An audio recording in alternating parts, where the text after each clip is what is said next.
সুপ্রভাত বন্ধুরা, সামনেই আসতে চলেছে স্নানযাত্রা।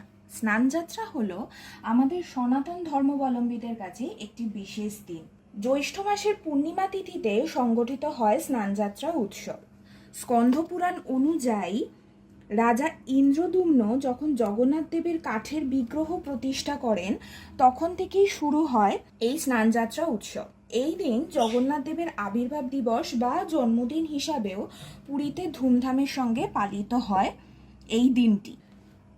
পুরীতে স্নানযাত্রা উপলক্ষে জগন্নাথ দেব, বলভদ্র ও মাতা সুভদ্রা সুদর্শন চক্র ও মদনমোহন বিগ্রহকে জগন্নাথ মন্দির থেকে স্নানবেদিতে বের করে আনা হয় ও সেখানে প্রথাগতভাবে স্নান করানো হয়।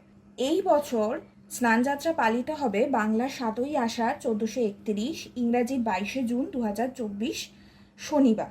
পূর্ণিমা তিথি শুরু হবে 6ই আষাঢ় শুক্রবার দিবা 6টা 50 মিনিট থেকে, স্থায়ী হবে 7ই আষাঢ় শনিবার দিবা 6টা 33 মিনিট পর্যন্ত।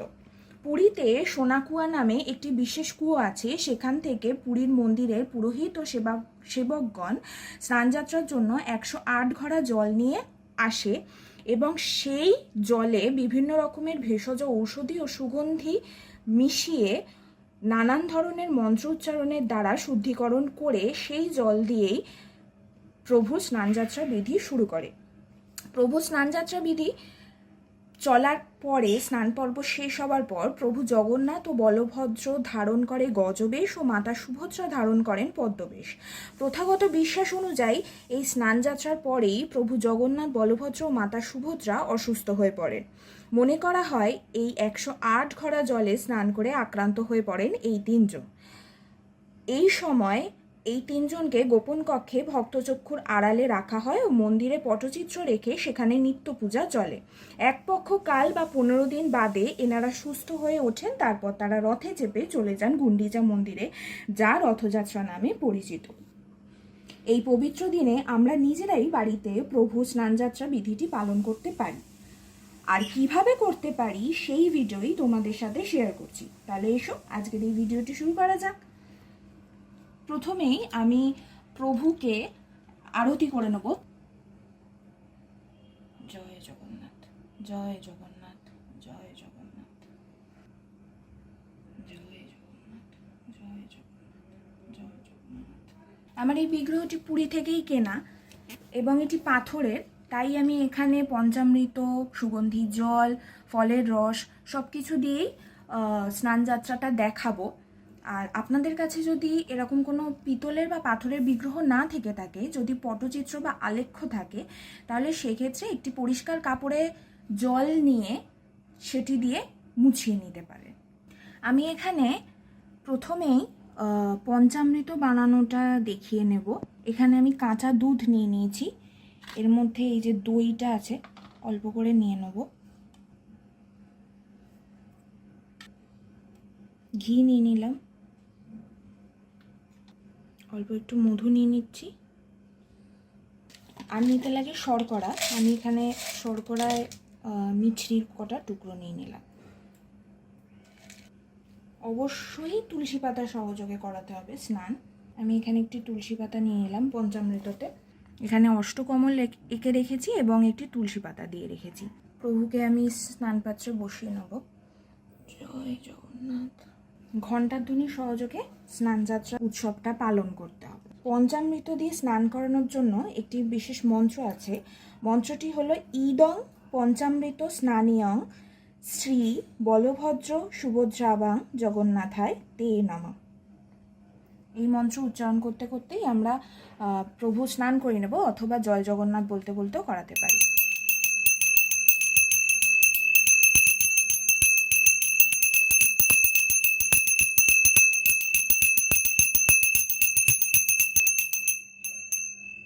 এবার একটু পরিষ্কার জল দিয়ে ধুয়ে নেব।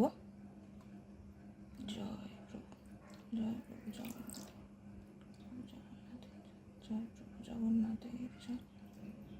এখানে আমি ফলের রস নিয়েছি। এটা যে কোনো মৌসুমি ফল অথবা যে কোনো রসালো ফল, যেমন আম, আখ, মৌসাম্বি, লেবু, বেদানা, এরকম কিছুর রস করে নিয়ে করতে হবে। এটা আমি জল সংখ্যে নিয়ে নেব। জল শঙ্খের মধ্যে তুলসী পাতা আর দূর্বা নিয়ে নিয়েছি।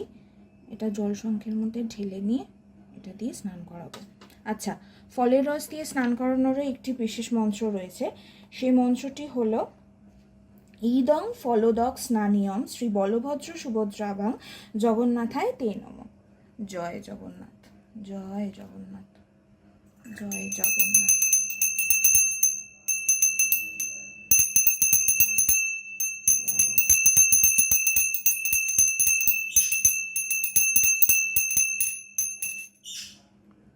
আচ্ছা, এবারে সুগন্ধি জল দিয়ে স্নান করে নিতে হবে। এই দিন যত সুগন্ধি জানা রয়েছে সব কিছু জলের সাথে মিশিয়ে নিয়ে সেই জল দিয়েই স্নান করাতে পারে। তো আমি এখানে পরিষ্কার জল নিয়ে নিয়েছি, তার মধ্যে একটু চন্দন নিয়ে নিচ্ছি, অগরু, গোলাপ জল, সামান্য কর্পূর। এখানে আতর রয়েছে, আপনারা চাইলে আতরও দিয়ে দিতে পারেন জলের মধ্যে।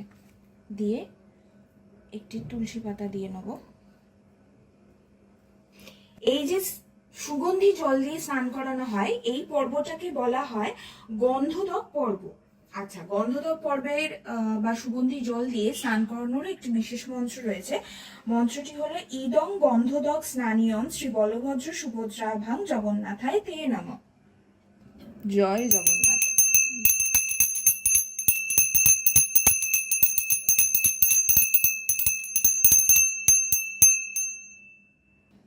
আমি এবারে মুছিয়ে নেব প্রভুকে।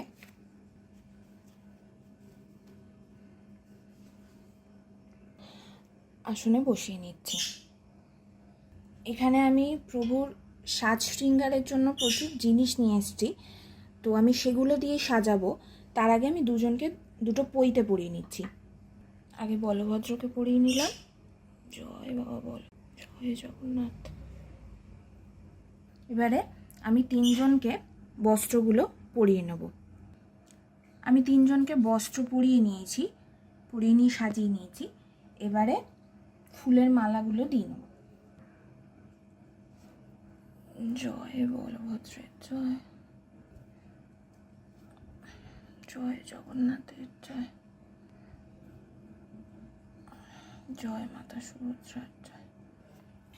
এবারে আমি জগন্নাথ দেব, বলভদ্র এনাদের পায়ে তুলসী পাতা দিয়ে নেব, পুষ্পাভিষেক করিয়ে নেব।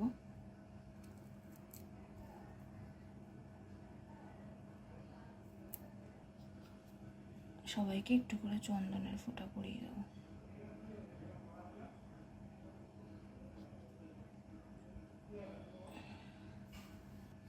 জগন্নাথের পাশে তুলসী কিন্তু রাখতেই হয়। আমি এখানে একটি মাটির ঘট নিয়েছি, এটায় জল পূর্ণ করে এটা জগন্নাথের পাশে রাখবো। তার মধ্যে তুলসীর ডালটা রেখে দেব, আর জলশঙ্খও রাখতে হয়। এবার আমি সবার পায়ে ফুল নিবেদন করে নেব। ফুল নিবেদনের মন্ত্রটি হলো এতে গন্ধ পুষ্পে নমো শ্রী বলভদ্রায় নমঃ।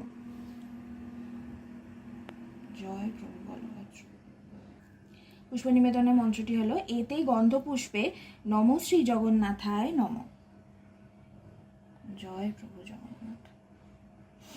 এবারে মা সুভদ্রাকে পুষ্প নিবেদন করব। তার মন্ত্রটি হলো এতে গন্ধ পুষ্পে নমো শ্রী সুভদ্রায় নমঃ। জয় মা সুভদ্রা। এবার একটু ফুল দিয়ে সাজিয়ে দিচ্ছি সামনেটায়।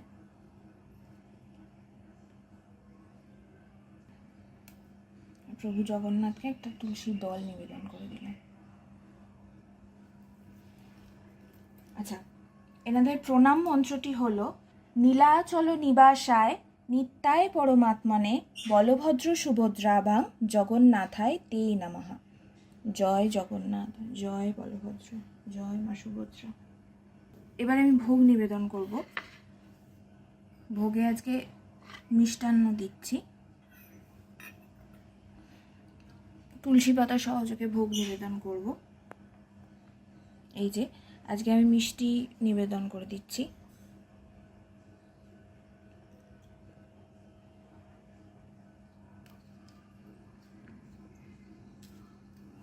এবার পানের জন্য জল নিবেদন করে দেবো। প্রথমে বলভদ্রকে, তারপরে জগন্নাথকে,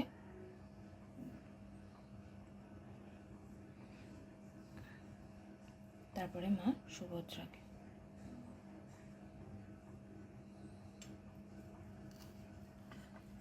আচ্ছা, এর সাথে যদি আপনারা চান তাহলে চালের পায়েস দিতে পারেন, গোটা ফল নিবেদন করতে পারেন, অথবা কুচানো ফল। আমি আজকে শুধুমাত্র মিষ্টি দিয়েই প্রভুকে ভোগ নিবেদন করলাম।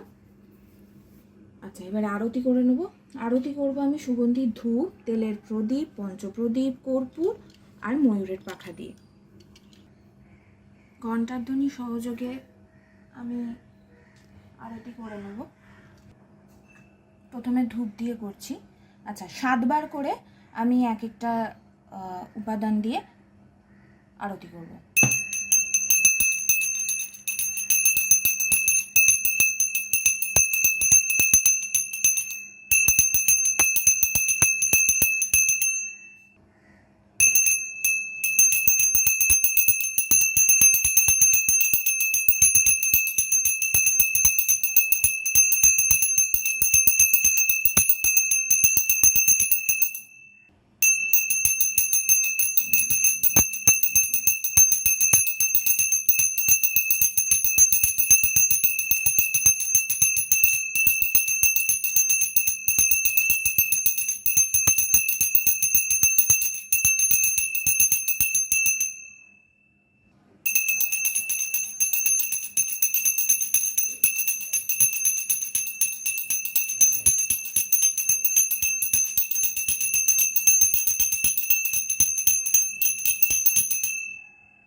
বন্ধুরা, একটা কথা জানিয়ে রাখি, এবছর যেদিন স্নানযাত্রা পড়েছে অর্থাৎ শনিবার 22শে জুন, ওদিনই অম্বুবাচীও শুরু হচ্ছে। তো অম্বুবাচীর সাথে কিন্তু স্নানযাত্রার কোনো রকম কোনো সম্পর্ক নেই।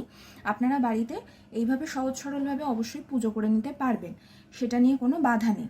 এবারে আমার আরতি করা হয়ে গেছে, আমি প্রভুর কাছে হাত জোড় করে নিজের মনস্কামনা জানিয়ে নেব এবং পুজোয় যদি কোনো ভুল ত্রুটি থেকে থাকে তার জন্য আমি ক্ষমা চেয়ে নেব। এই ছিল আজকে সহজ সরলভাবে বাড়িতে কিভাবে স্নানযাত্রার পুজো করে নিতে পারি তার একটি ভিডিও। আপনারা যদি এত দূর আমার এই ভিডিওটি দেখে থাকেন তাহলে আপনাদেরকে আন্তরিকভাবে ধন্যবাদ জানাচ্ছি। আর এরকম ভিডিও যদি আপনারা আরও দেখতে চান তাহলে অবশ্যই চ্যানেলটিকে সাবস্ক্রাইব করে দেবেন। আর আজকের আমার এই ভিডিওটি যদি আপনাদের ভালো লেগে থাকে তাহলে একটি লাইক এবং বন্ধুদের মধ্যে শেয়ার করে দেবেন। আজকের মতন এইটুকুই, আবার আসবো অন্য কোনো পুজো নিয়ে। ততক্ষণের জন্য টাটা।